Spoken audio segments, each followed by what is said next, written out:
Good morning, teman-teman. Before we start our meeting today, ketua kelasnya, the captain of the class, siapa ya? Alia. Silakan dipimpin untuk berdoa.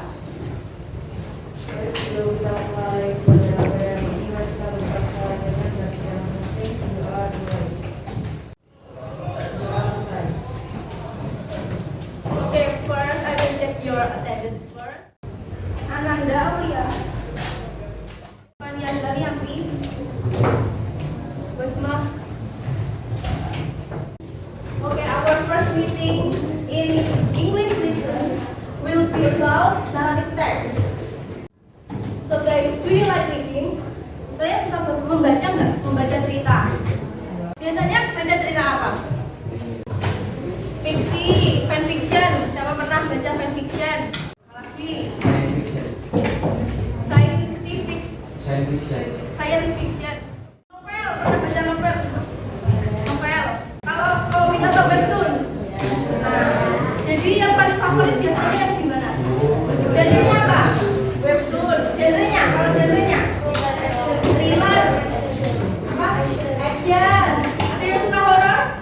Atau mungkin romance? Komedi? Oke. Next. So, kalau kalian sudah pernah baca cerita, do you know about narrative text? Pernah dengar narrative text nggak? Pernah. Udah pernah baca? Lupa. Oke.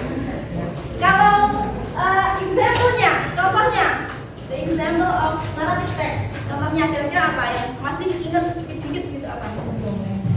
Dongeng. Terus apa lagi? Fabel. Terus yang asal usul daerah itu legenda atau legend. Miss Mustika ada video di sini, tolong disimak ceritanya. Nanti kita bahas bersama-sama. Once upon a time, there was a very amazing man in the village. Sometimes in life, we can misread God's signs for us, take them our way. Don't despair. Maybe contemplate on your life so far, and think about what God's signs you have possibly misread and corrected.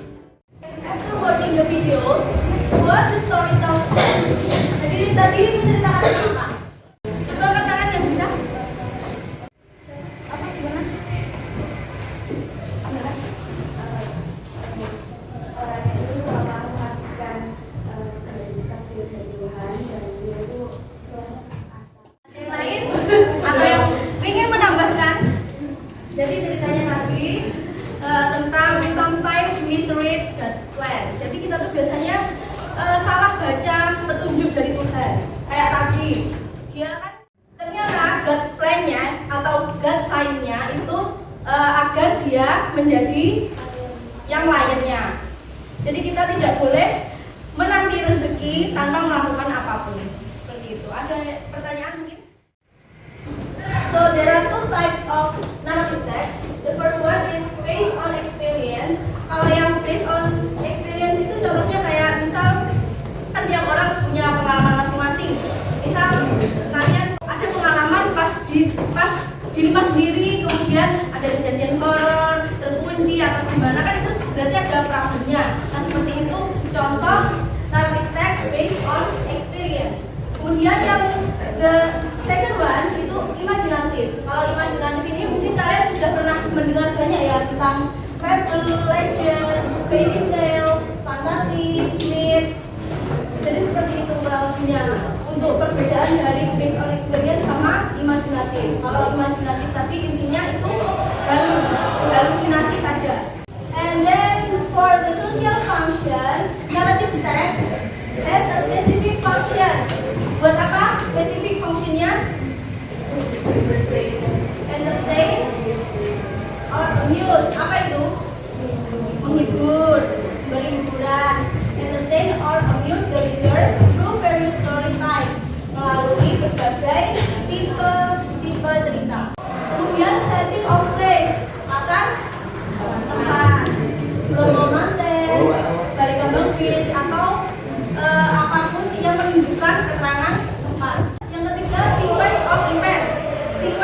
events itu contohnya one day, then tapi perbedaannya dengan setting of time itu sequence of event itu yang menjelaskan runtutan kejadian pada cerita tersebut. Misalkan biasanya yang pertama di awal paragraf ada one day, once upon a time seperti itu.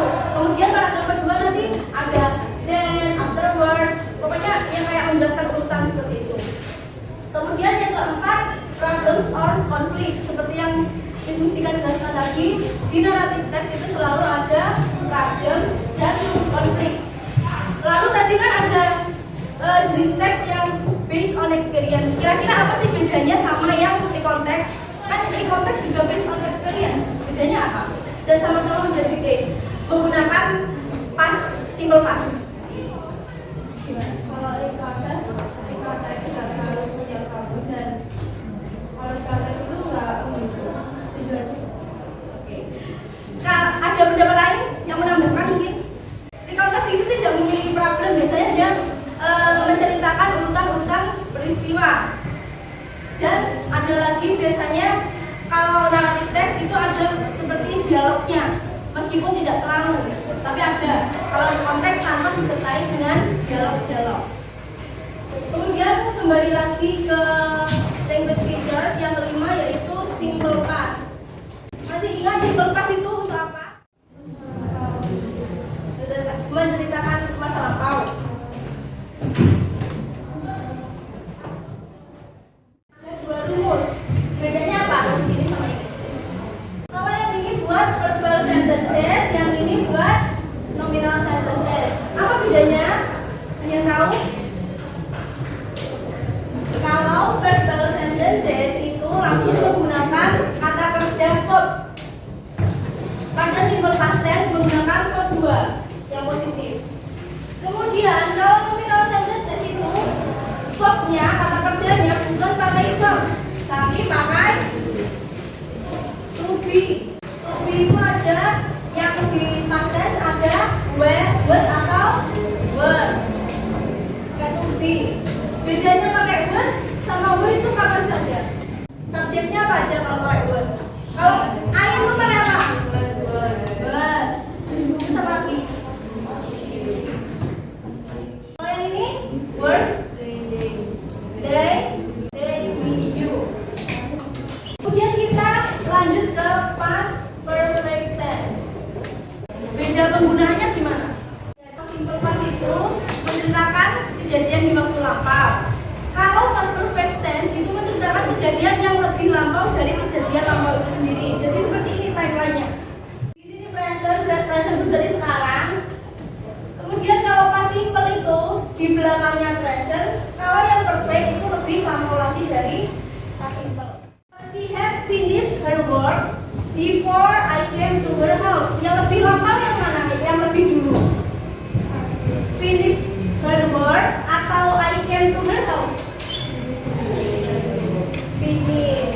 Jadi ini past perfect. Yang ini simple past. Subject had plus. Kalau tadi verb 3 pakai verb 2 yang simple past. Kalau yang past perfect itu pakai verb 3. Kalian tahu nggak kalau bentuk verb itu ada regular sama irregular? Pernah dengar? Bedanya tahu? Nggak tahu ya?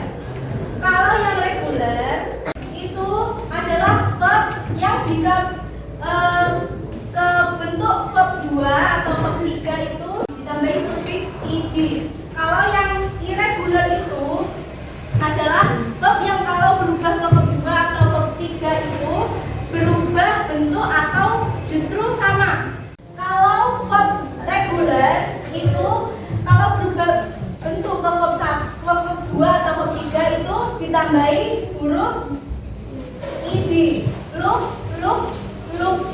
Kalau yang irregular itu ini berubah bentuk, ada yang berubah bentuk, ada yang bentuknya tetap. Kalau yang pertama ini berubah bentuk, see, saw, seen. Kalau yang kedua ini bentuknya sama, put.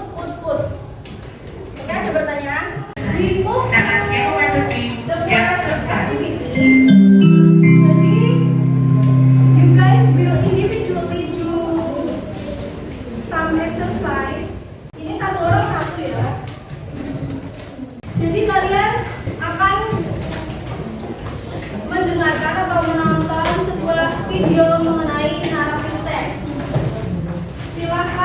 didengarkan dan dijawab LKPD-nya.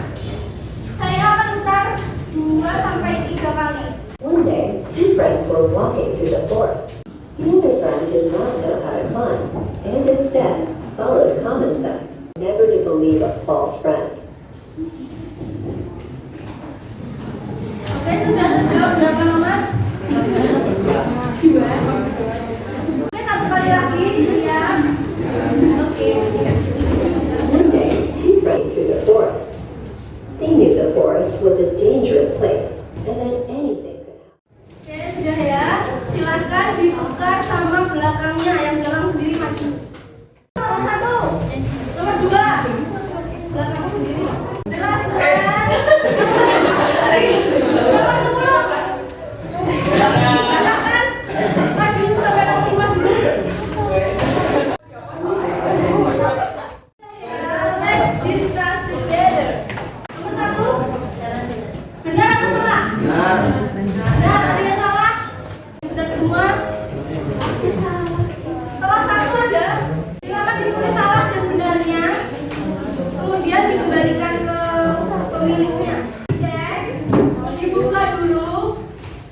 Itu jangan dikerjakan dulu, langsung duduk dengan pasangannya.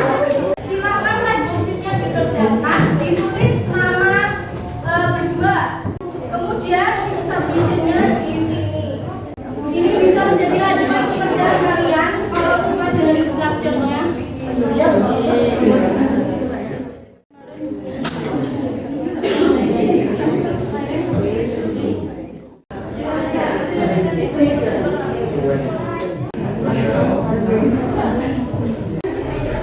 Oke, kita memasuki final phase dari pembelajaran hari ini. Jadi, what have you learned today, guys?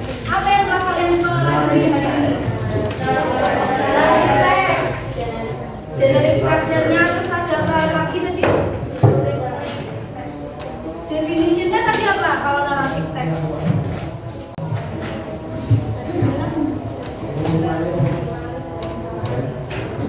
Teks yang menceritakan urutan peristiwa yang selalu terdapat complication atau problem. A text that describe or tell a sequence of events that usually contains a complication or problem.